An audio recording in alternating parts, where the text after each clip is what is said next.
Greetings and welcome to Pickled Watermelon Rinds, a guilty pleasure podcast featuring Antie Joan and Auntie, providing our zesty and marginally mature take on current events, pop culture, and trends. Now we invite you to sit back, relax, and enjoy. Hello, Antie Joan. Oh, hi, Auntie. Oh, How are you? Were you surprised to hear from me? I was. Uh-huh. Like I just called you on the phone out of the blue. Oh, yes. How's it going? And I just happened to have my Zoom meeting up, and lo and behold, there you Tell are. you what. Yes. Like it was planned or something. Weird. I know. It's cosmic. It's synchronicity. Yes, Yeah. indeed. So what's going on with you?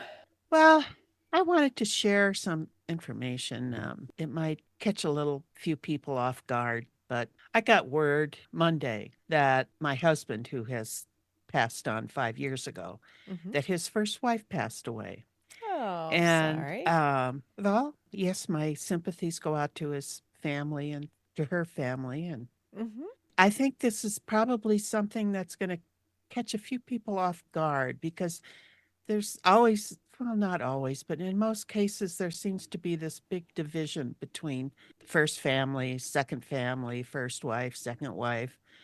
And I have to hand it to Betty, that was her name. She was probably instrumental in blending both families. The first Christmas that Larry and I were together, it was separate.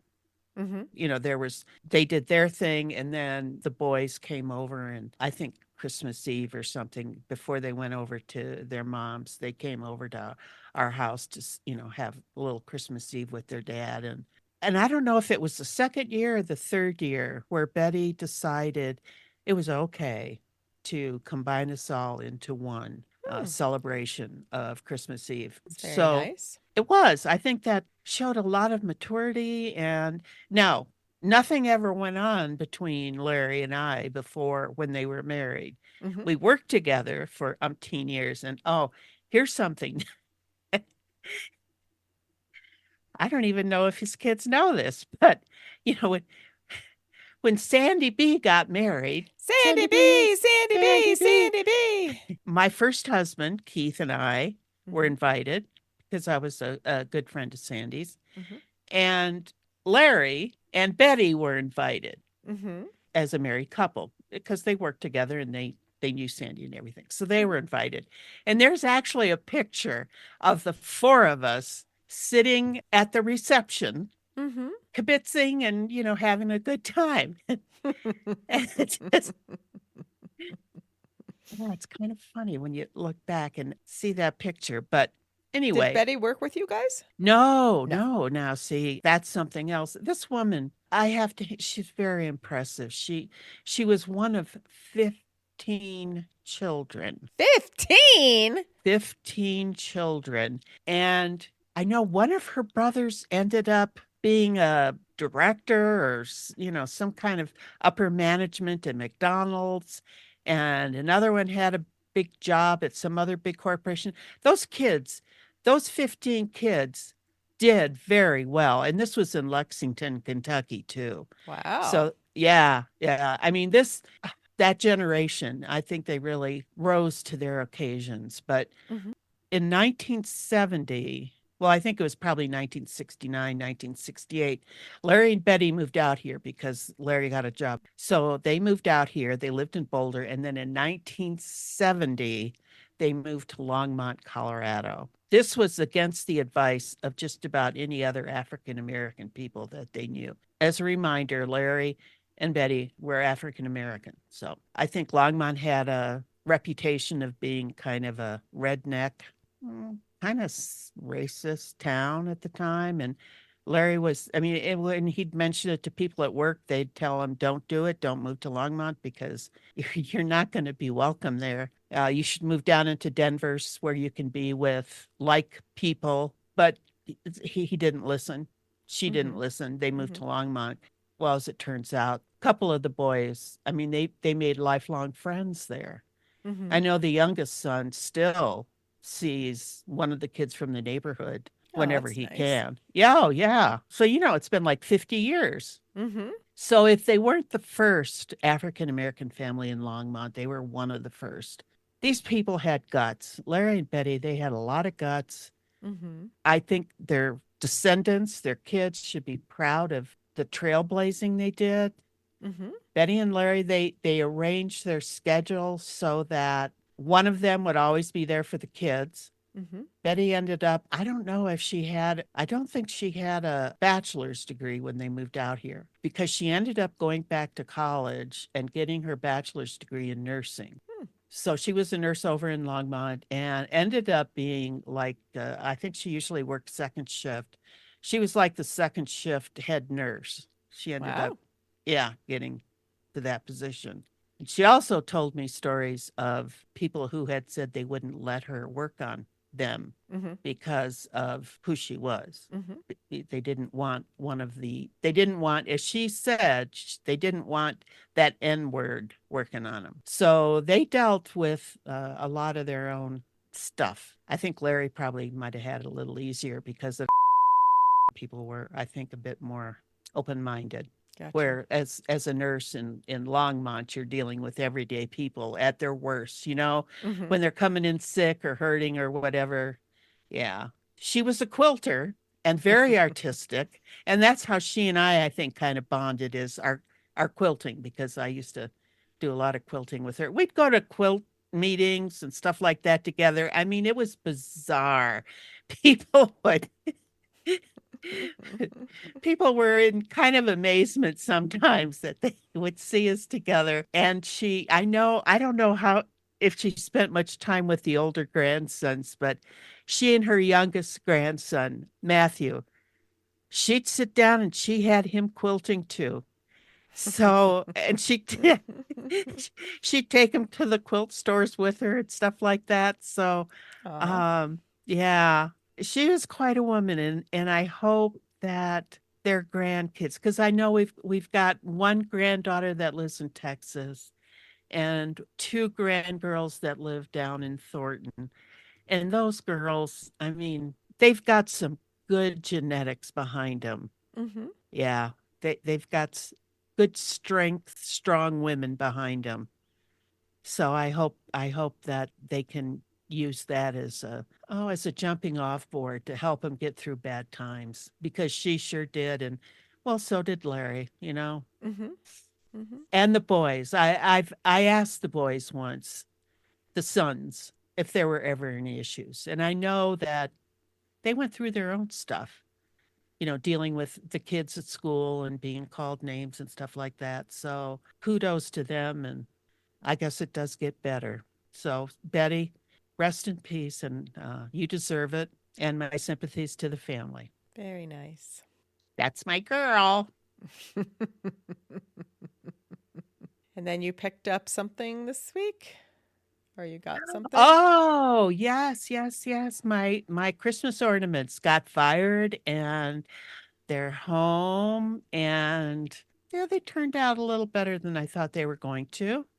I'm gonna Nice. I'm gonna put some embellishments on some of them. Mm-hmm. So that should be fun if I can find them, because my basement's still torn up and I don't know where all my craft crap is. But anyway, hopefully I'll find it by Christmas. But at least I have my Christmas villages set up for this year, You sure do. because I never took them down from last year. Or they're so pretty. I would They want to are. keep those up too, because I think they're very pretty. I just need to have them dusted. Yes, and during our snowstorms, I had to break out my snowblower last week finally, and for the first of the season. And I love, love, love my new snowblower. I got it last year because my 17-year-old Troy built.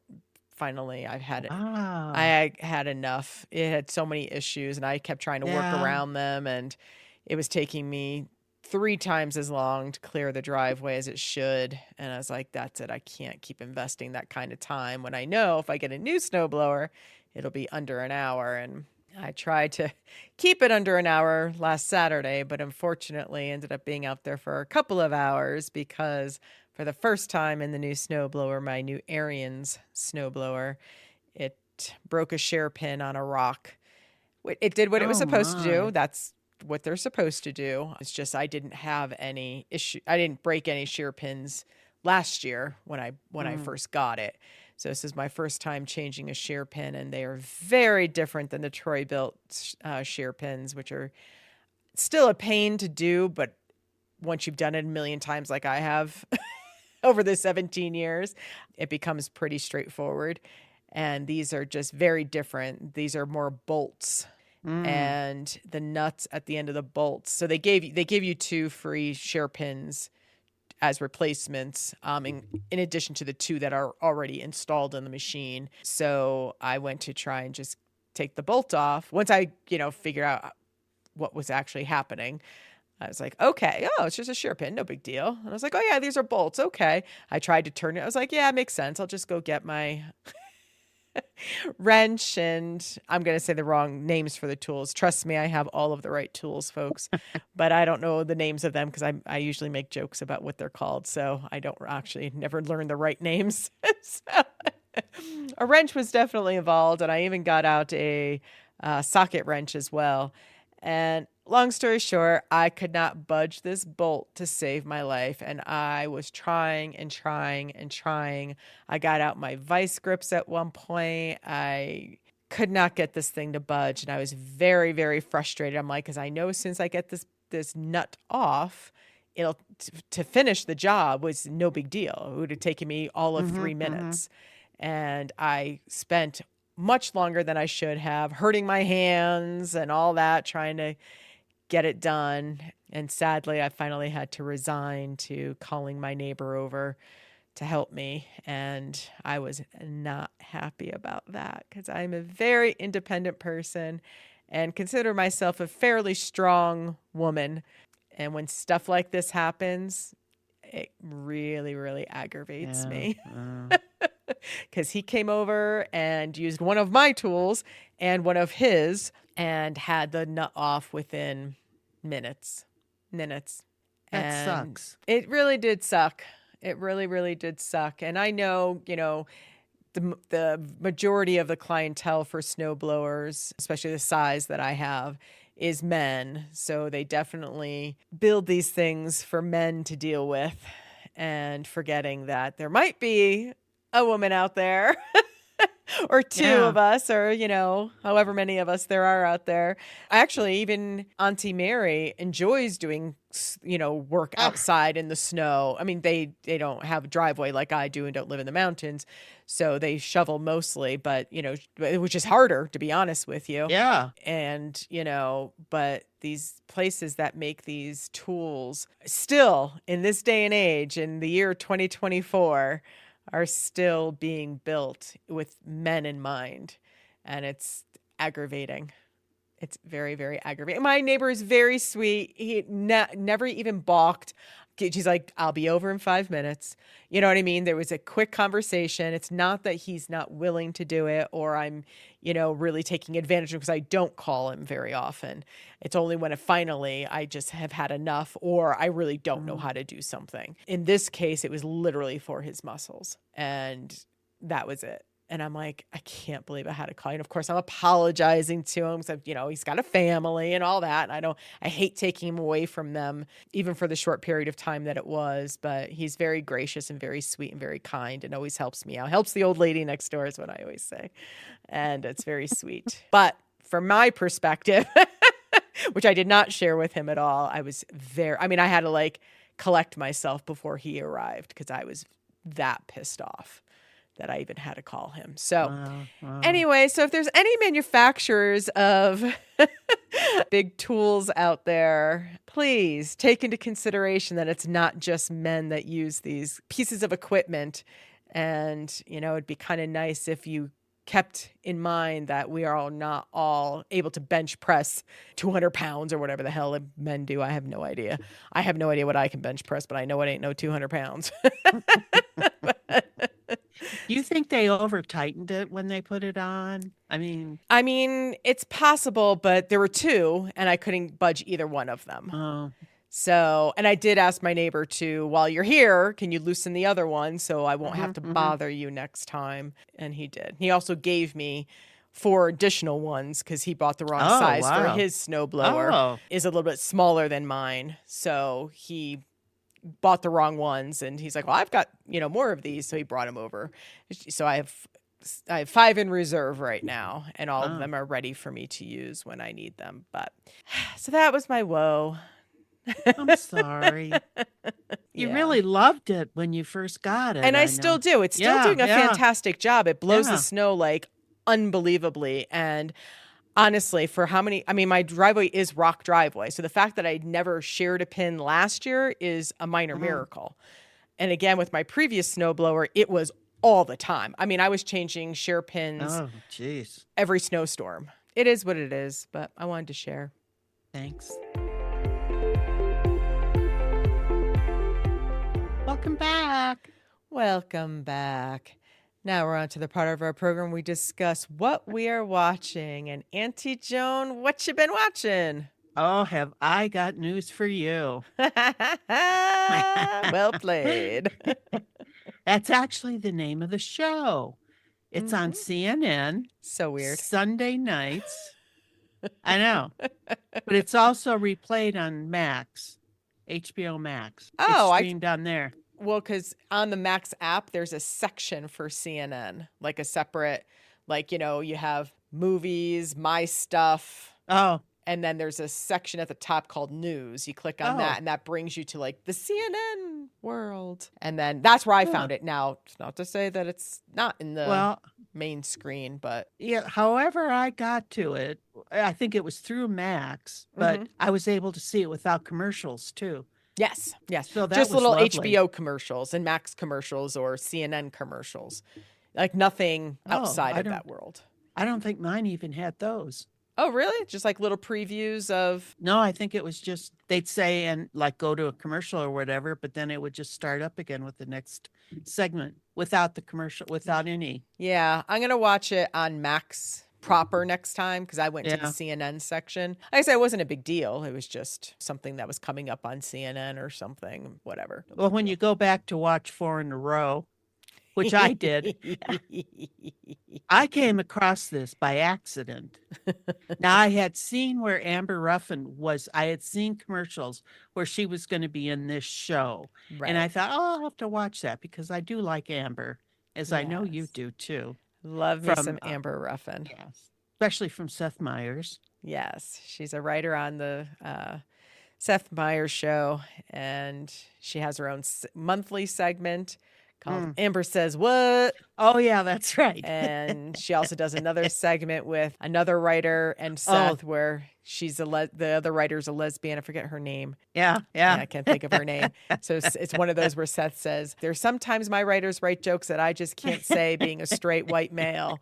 So then he sits between the two of them and they tell their jokes and then they convince him to do one at the end. And they always are horrified that he actually said the words, and it's just very silly fun. Yeah, kind of like when on Saturday Night Live, Michael Che and Colin Yost write each other's jokes, supposedly. I don't know if they do or not. Funny. Oh, yeah, that is funny.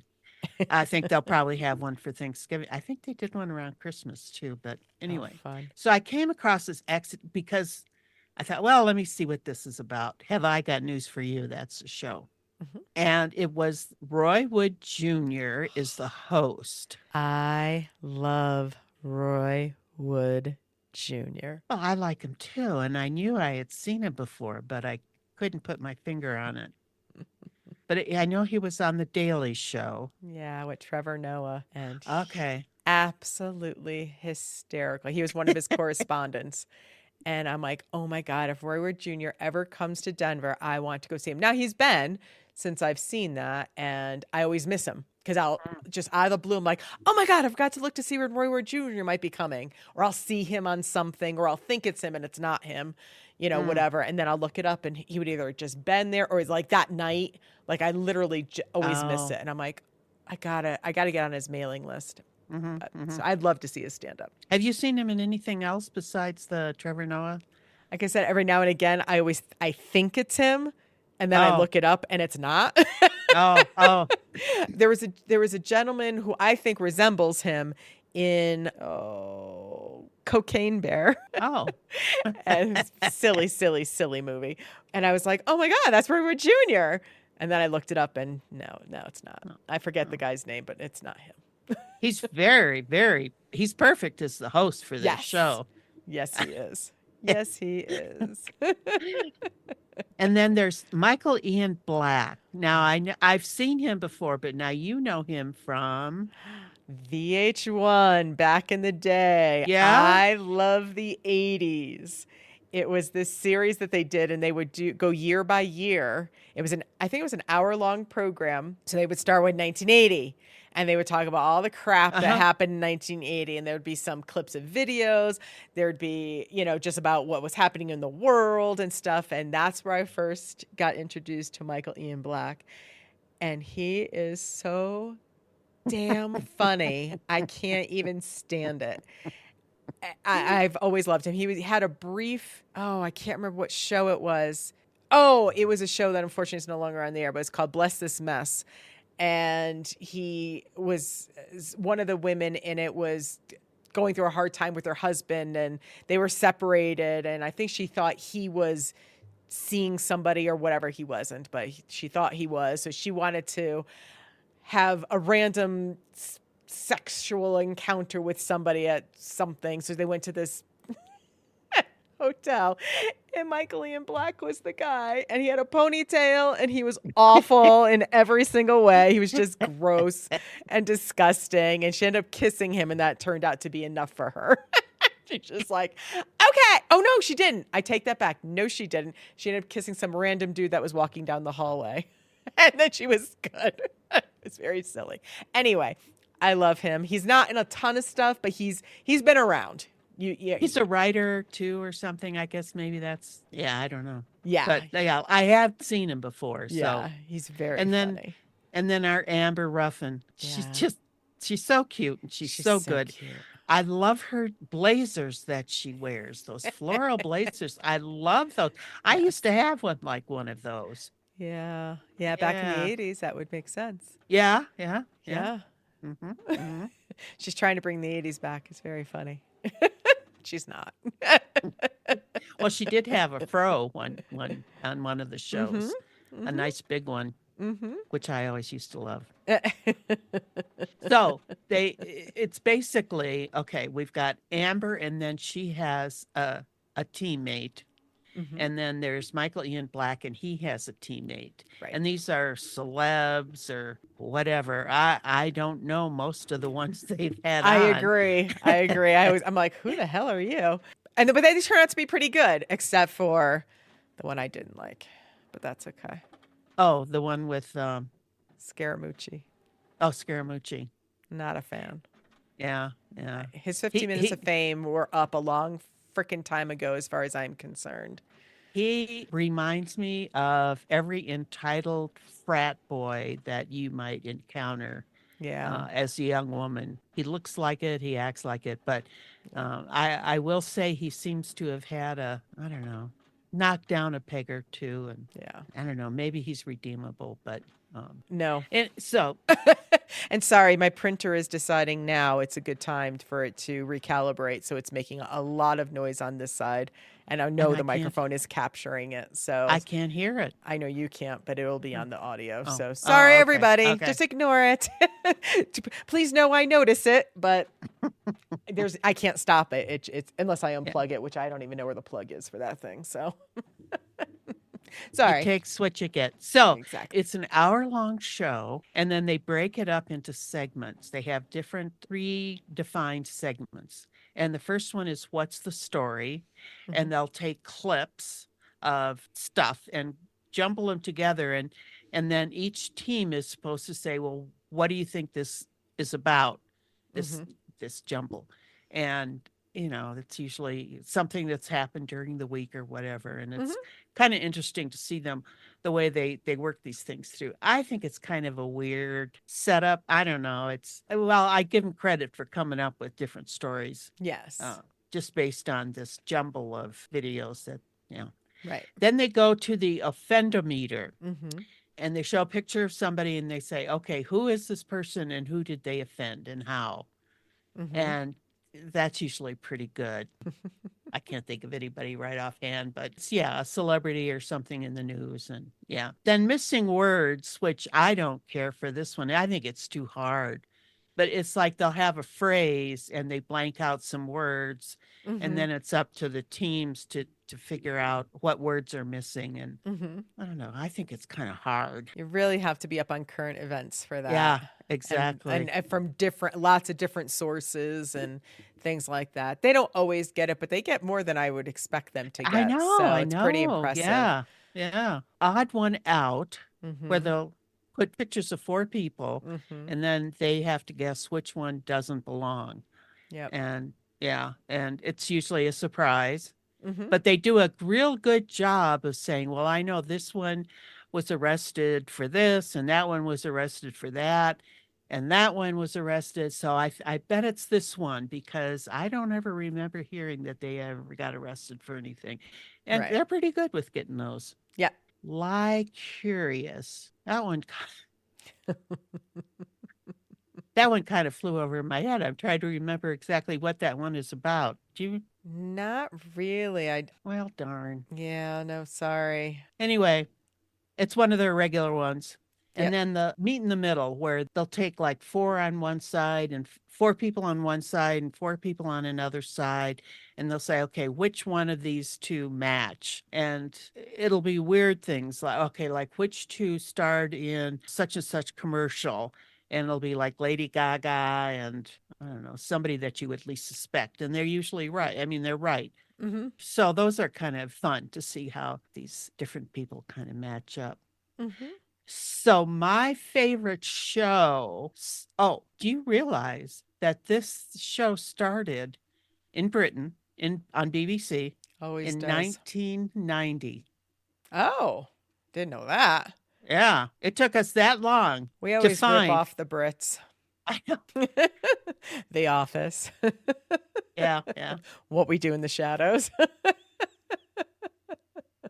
Oh, that you mean the movie or Definitely there's a was? movie. I never looked up to see if there was actually a series out there, but I Mm, bet you there is, yeah, probably.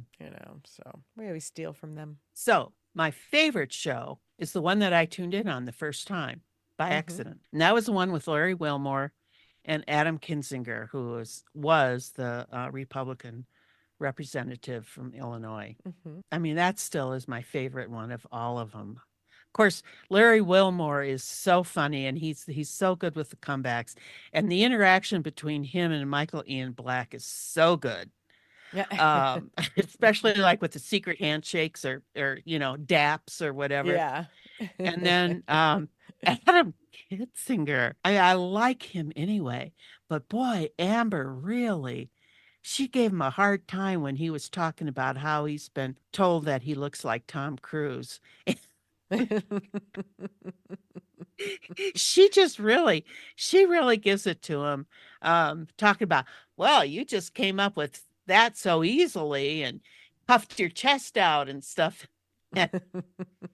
You could see he was kind of a little embarrassed. But yeah, most of them, there's always good clips out of each of them, but that one I think had the most. And Amber, yeah, Amber and Michael, they're so good together. Yes. Yes. I like how they have like a little brother sister rivalry kind of going on. Uh-huh, uh-huh, Just picking uh-huh. on each other, saying silly things or yes. I enjoy And that. there was one show where Roy would tell him what the points were on each team. Yeah. And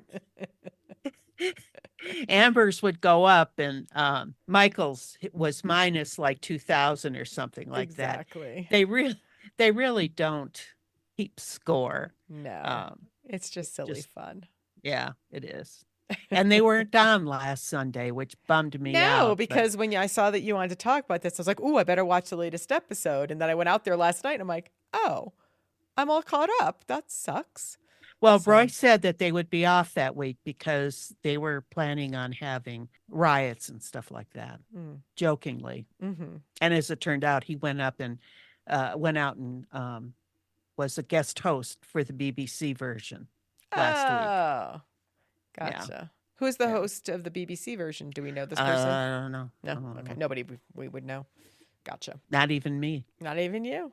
Yeah. It's a good one, folks. A little game showy, but like Auntie Joan said, no real scores being kept at all. It's just silliness with some current event stuff. And if you like these comedians, well, you'll enjoy this one. It's a good one. I had not Yeah. heard of it. Auntie Joan sent it to me in an email, Yeah. God, a while ago. And it took me a while to finally, not that I have so much going on, to remember. And then like, oh yeah, I should watch that. So I think it was last weekend I binged it, or the weekend before. I don't remember. Oh, you did binge it too? Yeah, yeah. So I was like, oh yeah, because I ended up responding to your email much after the fact of you sending it to me, and just said, okay, first of all, I did not, because you told me Amber Ruffin was in it, and then when I turned it on, I was like, oh my God, that's Roy Wood Jr. I love him. And then there was Michael Ian Black. I'm like, oh my God, this is gonna be really good. Well, what I like about Michael Ian Black is his humor is so low key and underplayed. You know, he's not over the top. I mean, he's got that sarcasm, I guess, and that's I love that. Yes. He was a Teenage Mutant Ninja Turtle. Oh, that's right. But not the real, not the real one. He was like the backup or something. I forget what the hell it was called. That's so funny when he almost seemed humiliated when they started talking about that. I'm sure. Yeah. I'm sad they haven't brought up the I Love the 80s stuff that he did, but that's okay. I know that he did it. Maybe it was too successful. He's definitely, because he wasn't the host or anything. They had lots of different people on it, like kind of commentating on each episode. But he was a recurring person on multiple episodes. And then I think they even did the I Love the 90s too, if I recall correctly. Yeah. But the 80s I was more interested in the 80s. I used to watch that. Yeah? Yeah. It was so good. So silly. Yeah. Good one, Auntie Joan. Yes, it was. Is. Can't wait for it to come back. Welcome back. Welcome back. Now we're on to the part of our program we discuss commercials we have to talk about. And folks, I can barely contain myself this week. The love of my life.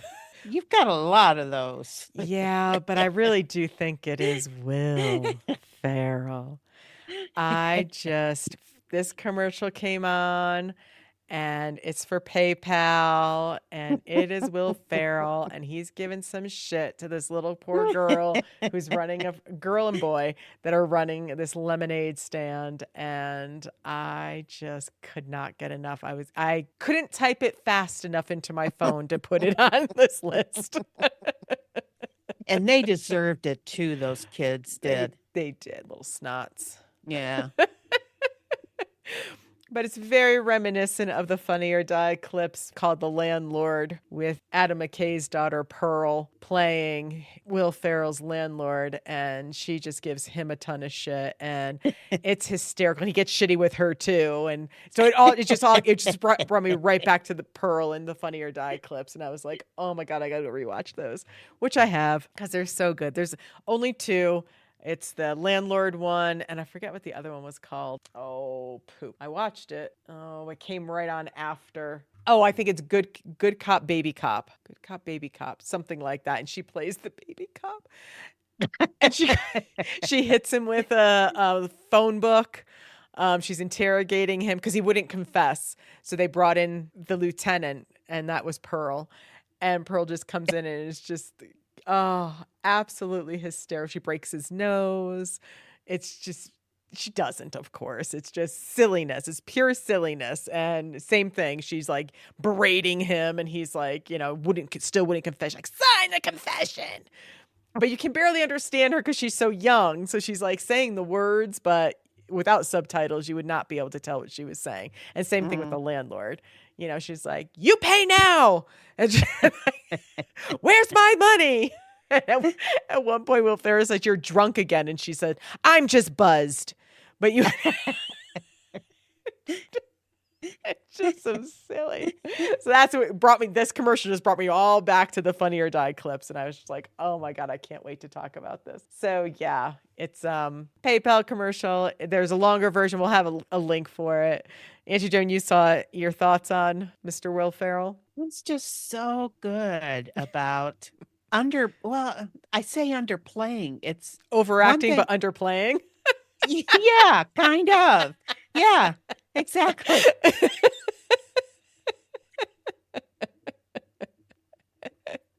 He's got a knack for that. He does. He does. And I keep going back to, and I asked you about this once, and you said you hadn't seen it before, but he used to play this professor or something on Saturday Night Live. I still haven't seen it. Yeah, yeah. Oh, I gotta send. I mean, because there's one where he's in a hot tub, and he always likes to be naked, as close to naked as Will Ferrell can get. He's all about it. With his belly and his hairy, chest and everything, hairy all over, and yes. But it's the same type of thing. It's like he plays this character with such normalcy. You know what I mean? It's like he's not acting. Right. I really need to go back and watch some of the previous SNL seasons that had Seth and Amy Poehler. Like, I was not watching Saturday Night Live at all during them. And Will Ferrell with his cheerleader thing. Oh, yeah, and all that. I know of it from other people, but I've never went back and actually watched episodes. And God knows I have the Peacock, so I can certainly go back and do that. And I really need to. And you can Google them and see them on YouTube and stuff like that too. But of course, the cowbell thing is like, I know, because I've seen that a million times. Yeah. But that's hysterical. And I love when they cracked everybody up and they couldn't contain themselves. And that's the best. More cowbell. Yeah, they used to have some good stuff. Yeah. Well, they still do sometimes. But, sometimes. Now it's hit or miss. And maybe it was back then too. I don't know. I think it was. Was it? Okay. Gotcha. I mean, because I didn't watch it all the time either, but yeah. But yeah, no, he's good. He's good in just about everything he does. Will Ferrell. Yeah. I agree.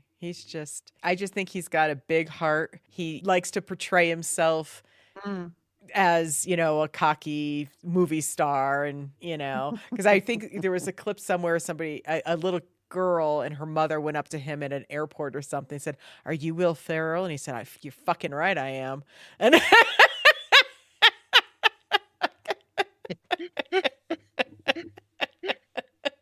but then, of course, he took pictures with that. You know what I mean? Like, he's he likes to, like I said, portray himself that he's this cocky asshole actor. And he couldn't be. I don't think he's truly that way in real life. And I don't think so either. I can't even imagine. I didn't he got into, I forgot what that honor is called. He got some honor years ago, a couple, maybe like 5-7 years ago, something like that. I don't think it was a Kennedy honor. Maybe it was. I honestly don't remember. He got some honor and he took the stage, and I actually didn't like what he did. I was kind of bummed about it. I was like, dude. So he was just basically, he was making it sound like his wife was really mean.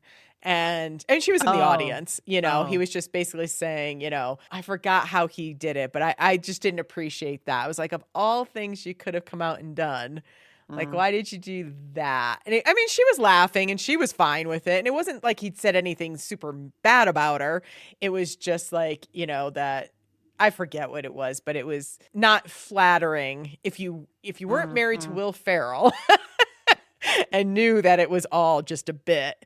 It would not be the most flattering thing he's ever. I didn't really make fun of her appearance or anything like that. That wasn't it. I wish I prepared a little bit better for this, and I didn't think of it until we started talking. That happens. Yeah, because I would have pulled out some clips and had you seen them. But anyway, yeah. So, but otherwise, I do think he's just a genuinely good person and with a big old heart. Yeah, I think so too. I just adore him in every way. And I got pajamas. I know him. I know because and you saw my pajamas. I just bought pajamas. Will Ferrell's face on them. And I haven't worn them yet because I'm saving them because they are Christmas themed. They're elf themed. And but every time I open my drawer, my pajama drawer, his face is the first thing I see, and I love it every time.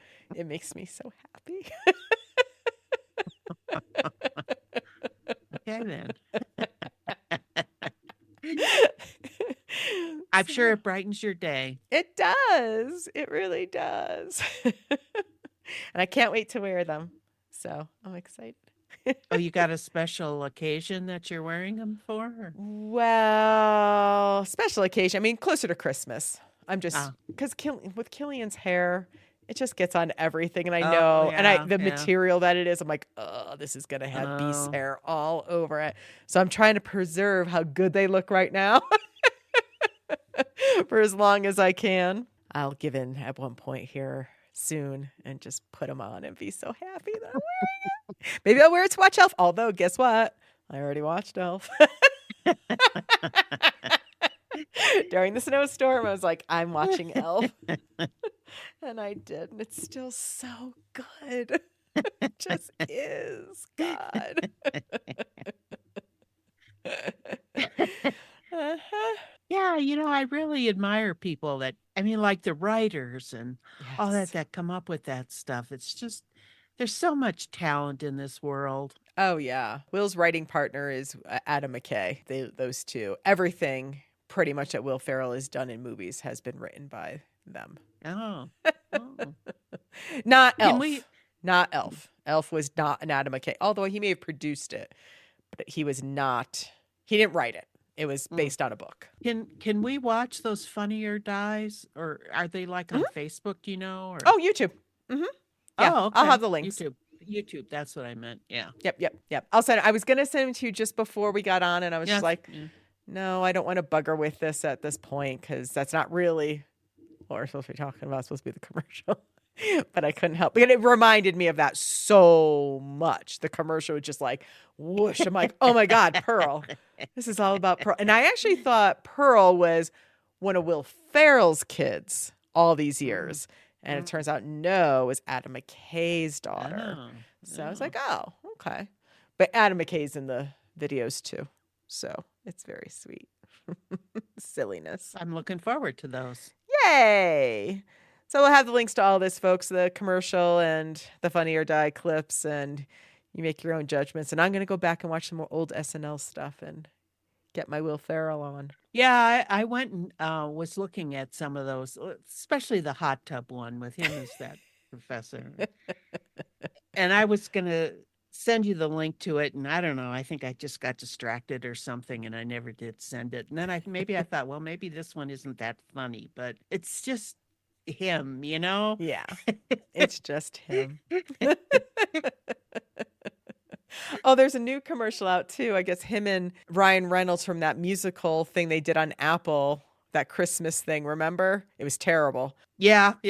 But it's it's Ryan Reynolds walking and he's singing, but he's singing in a very monotone kind of, whatever. And they have little captions underneath, and then they're like, oh, it's getting higher. And then the high pitch thing. And here comes Will Ferrell, and he's singing ridiculously high and stupid. And I think that may have been, it must have come on one of my streaming services because I was like, oh my God, this is hysterical. And I almost added it to this episode. I was like, no, easy. That's enough Will Ferrell. Gotta take a break.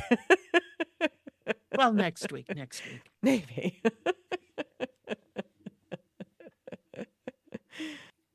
All right, Auntie Joan, anything else you have for our listener today? Oh, no. No, I think I've said it all. All right. Well, then that wraps it for yet another wonderful pickled watermelon rinds episode. This is Auntie signing off. And Auntie Joan saying bye-bye now. We thank you for listening. And remember, when life eats away at your core, make pickled watermelon rinds.